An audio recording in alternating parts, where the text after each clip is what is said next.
I'd like to welcome you to the history of educational reform. And in this quick little video, we're going to look at the different philosophical transformations that are and have in the past defined our educational environment in America. We're going to look at that through three key questions that seem to pop up every time we have a reform movement in education, and then like to synthesize the history of reform over the last 100 years as we see it in America.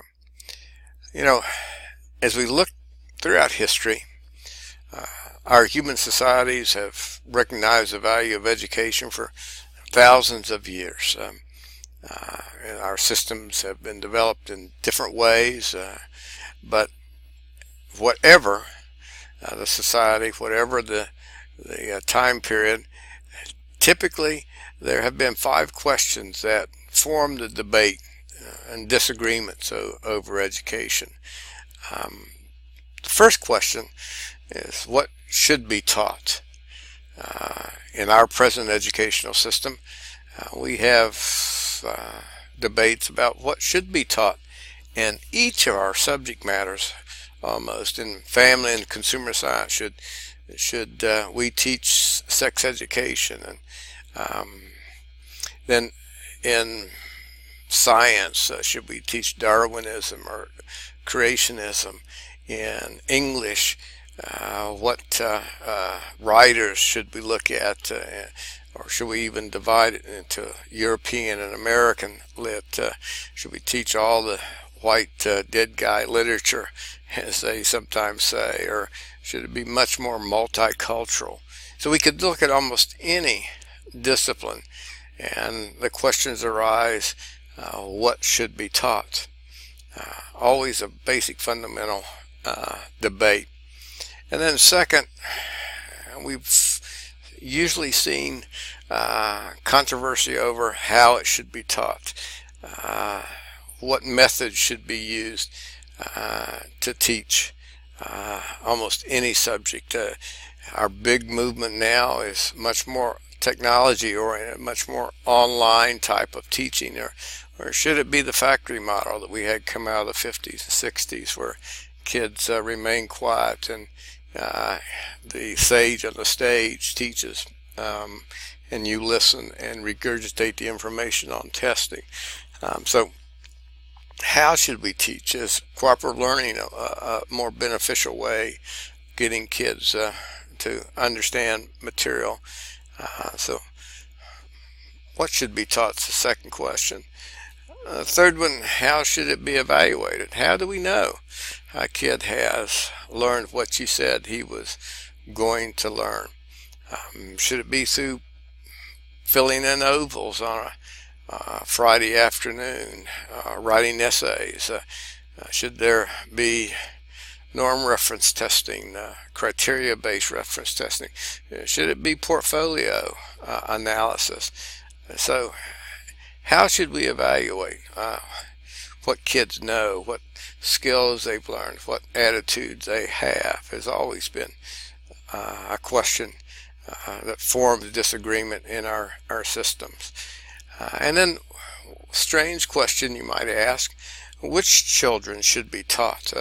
Should all children be taught the same?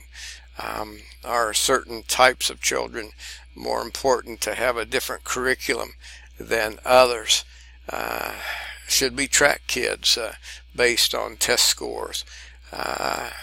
Throughout history, there has always been a debate about which children should be taught.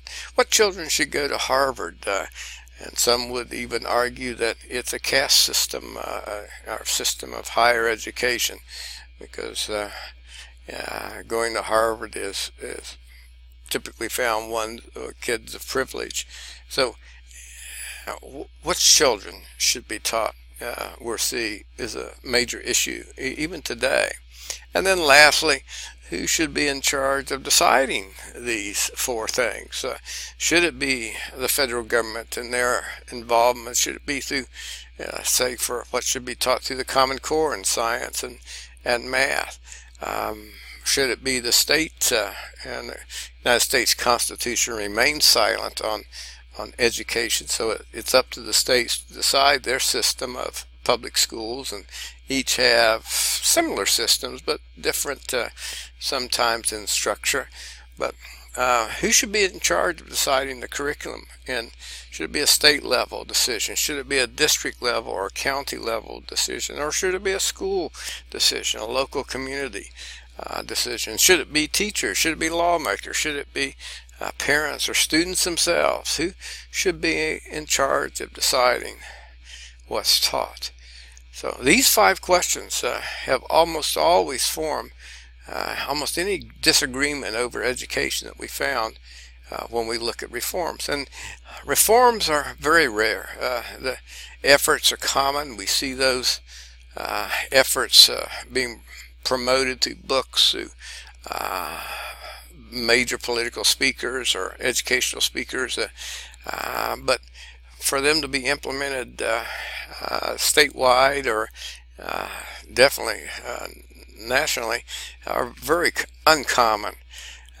So basically the reform movements are in almost all societies an attempt to make changes towards one view or another. And so let's look at an example of that that has occurred over the last 20 years.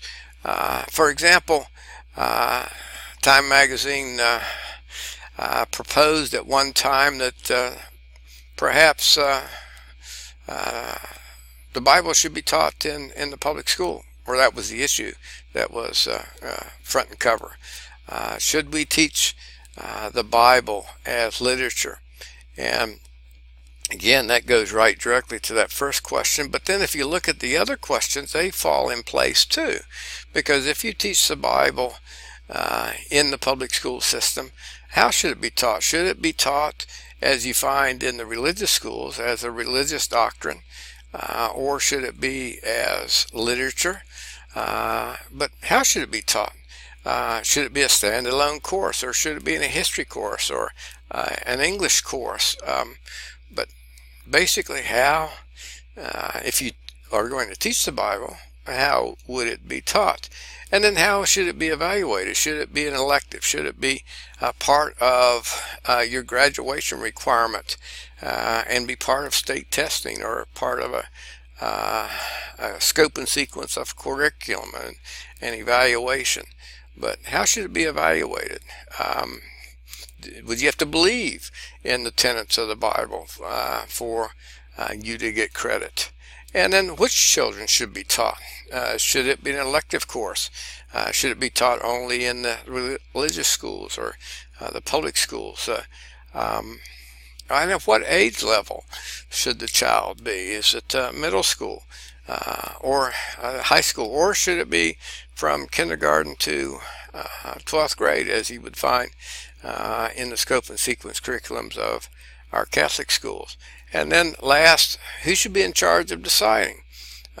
Should it be the parent? Should they have a chance to opt out in a public school? Should the local school district board of education make that decision, or the state? So again, that issue in itself is typically one that would look at all 5 of these questions. So, should the Bible as literature be taught as a requirement for graduation? Illustrates those 5 questions. And your answer to that many times will be your philosophical orientation. And we see throughout history, philosophies have presented a wide variety of ideas to, and they've many times motivated political and educational reform, from the very conservative, idealistic, essentialist, realistic type of orientations to what's being taught in the American school. Those are very traditional educational philosophies, to the more progressive, pragmatist, humanist, and reconstructionist, which are very progressive, liberal orientations to what's taught, how it should be evaluated, and those type of questions. But if you take a philosophy of education course, you study these four major philosophical orientations and what they believe, and you can see the answers are to almost any one of those five questions are based upon your kind of philosophical orientation. So if you look at those five questions, almost any question, educational question that we face today can be put into one or more of those five questions. Now, in our class, you took a pretest with 50 questions that were statements that covered 50 different educational issues or 50 different questions. And so most all of these questions that you answered and responded to fall within one of the five questions. For example, question 7, should there be a national curriculum? Well, that again answers what should be taught. And that comes from the federal government, the answer there.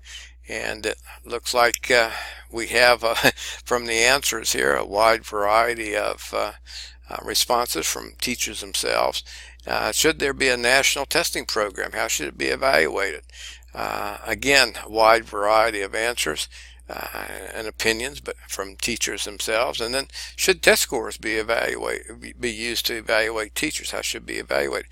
So again, almost any issue that we have facing us falls within one of these five philosophical or five questions, and then your answers to them will probably dictate what your philosophical orientation there. So philosophy plays a part in reform movements, but why do these questions seem to year after year continually persist?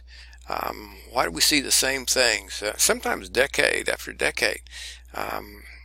We still have the same argument. Well, I think they fall under 6 reasons. For example, in America, there doesn't seem to be total agreement over what our educational goals should be. There tends to be disagreement from different factions, from different philosophical orientations about what the purpose of the American education system should be. And then if you look at our system, it's not very systematic. We have all kinds of different types of schools and different types of orientations. There's no one type of school that teaches almost everything the same as all the others, from charter schools to public schools to the Padilla system, schools, the private schools, the Catholic schools, a wide variety of system of educating our youth. And then there's much cultural diversity, being a melting pot. America, with its different cultural orientations and with its religious diversity, there sometimes is a hard path to follow to get any sort of common opinion upon what should be taught and how should it be evaluated, just because of religious and cultural diversity. And then, as we've seen over the past 100 years, we've added more and more things to our school system, but yet taken out very little. We keep adding things. Science keeps growing. History keeps evolving. There seems to be more and more things that kids need to know. So there is more schooling, and so very little have we taken out. And when we do take out something in the curriculum, much controversy is derived. For example, cursive writing was taken out in the elementary school to make more room for other subjects. So there seems to be, once we ask for more, there are more problems. And then parents are expecting more out of their school system because the demands of our society and the workforce are increasingly becoming more demanding. And we see that parents are wanting more for their kids other than to read, write, and do arithmetic. And then last, we know within 5 minutes what's happened almost anywhere in the world. There's such a quick way of disseminating information throughout America, and much of it in our news broadcasts are not always very positive. So this instant dissemination of information also perhaps fosters knowing sometimes too much. So these 6 things, I think, are reasons why sometimes these questions continually persist to be debated in our society. And if you look at the rationales for the arguments pro or con for each of those 5 questions, they fall, I think, within 5 veins of argument. For example, it could be simply quality. The quality of the educational system of teaching science now is not what it used to be. In fact, we see every so often on Facebook old tests posted that we couldn't possibly answer because there were more questions oriented to a knowledge base, what happened in 1066, rather than being creative or problem solving. And so because of what we've taught has changed, those tests that are given that we can't answer very well. And so the debate then is, well, the quality is not what it used to be. But quality is oftentimes a very valid argument for change. The quantity, we're just not doing enough of it. Kids aren't learning. You give it one day and tomorrow they forget it, but by the sheer quantity of what we have to teach impinges upon the argument. And many times the argument is we're not teaching enough math, we're not teaching enough science. In fact, many times some would argue that our kids coming out of elementary school know very little social studies, very little history, because it was dominated by reading and math and science a lot of times. Another argument that we hear is equity. It's just not equal, that we don't have the same education for certain types of children. And a lot of times that's based on locality. A lot of times it's based on test scores or socioeconomic status. But sometimes the quality of the education is based on your zip code. So is it fair in America? That's oftentimes an argument. A fourth one is it's just not fair. You oftentimes hear parents argue from the standpoint of fairness, that what these kids get over here is not the same as what these kids in our school are getting. We don't have the resources, we don't have the textbooks, we don't have the laptop computers. It's not fair. And then oftentimes we'll see America is just not what it used to be. The restoration of past standards. Wish we could get back to doing this or that, or when schools were really schools. So these 5 rationales are the major rationales used to argue for a change in the public school system. And those come from usually 4 different types of reformers. Typically you'll find the very conventional reformers they simply look at, I think we can just tweak the system and it'll make it better. We don't have to radically change things because it's worked for a long time. We've got kids that are highly functional in our society, so why change things that really don't need to be changed wholesale? Because a lot of things are working. And then there's innovation tinkerers.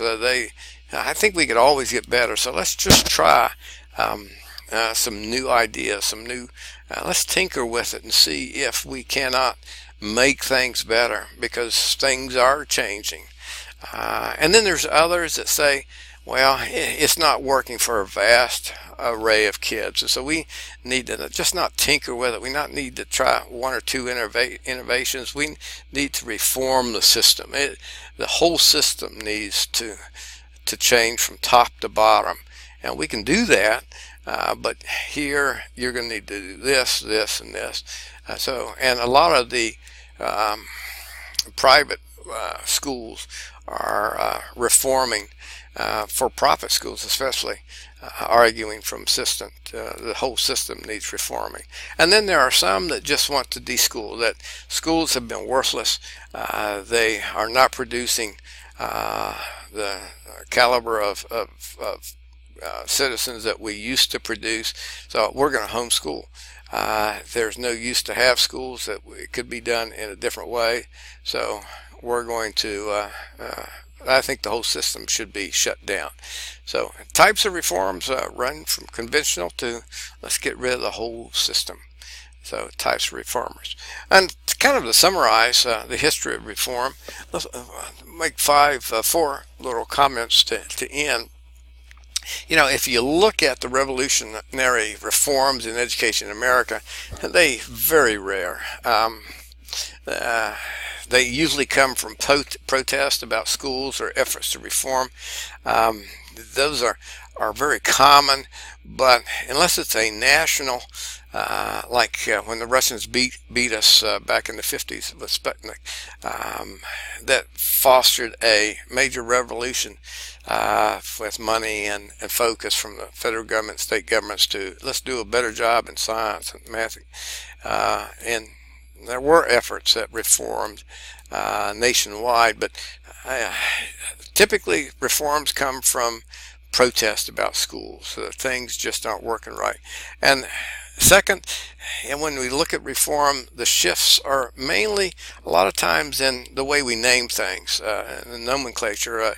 We simply change the way things are wording, but still it's kind of the same thing we've done, but we've tweaked it a little bit and renamed it. And especially for educators that want to make money, they come up with books and different reforms that they're coming to talk to your teachers about that really we've done before, but we've just renamed it in a different way. And then third, textbooks, journals, and the in-service, those all change, but there's not any massive change. Oftentimes your in-service is based upon an administrator going to a conference, hearing some great speakers. They come back, they want to bring that orientation back, so they bring in the speaker. It's a one-time or two-time deal, and it sounds great, but then there's no follow-up, and so very seldom do things change. Oftentimes the journals will promote some great ideas, but there's not much follow-up on it, so it starts out great, but then it just kind of fades. And then lastly, most reform movements are modest. They seem to follow in a pattern. The pendulum always swings from left to right. For example, we have a period of time where we had very little testing of our national kids, and then we're in a place where we're testing kids, some would say way too much, and we move to now, I'm getting out of that, moving to other ways of evaluating and showing parents that kids are learning through authentic assessments. We seem to change, and they become cyclic in pattern a lot of times. So, in summary, I like what Carl said in 1985, that the real school system it's much like a huge tanker. It's going down the middle of a channel. It's rocking a bit from side to side as it attends to one slight current and then another, but it just keeps going. So I think much of the school system is a lot like that. So what do you think? Look at yourself. Do you think much has changed since you were in school? Well, let's see what the answers are. Thanks for listening.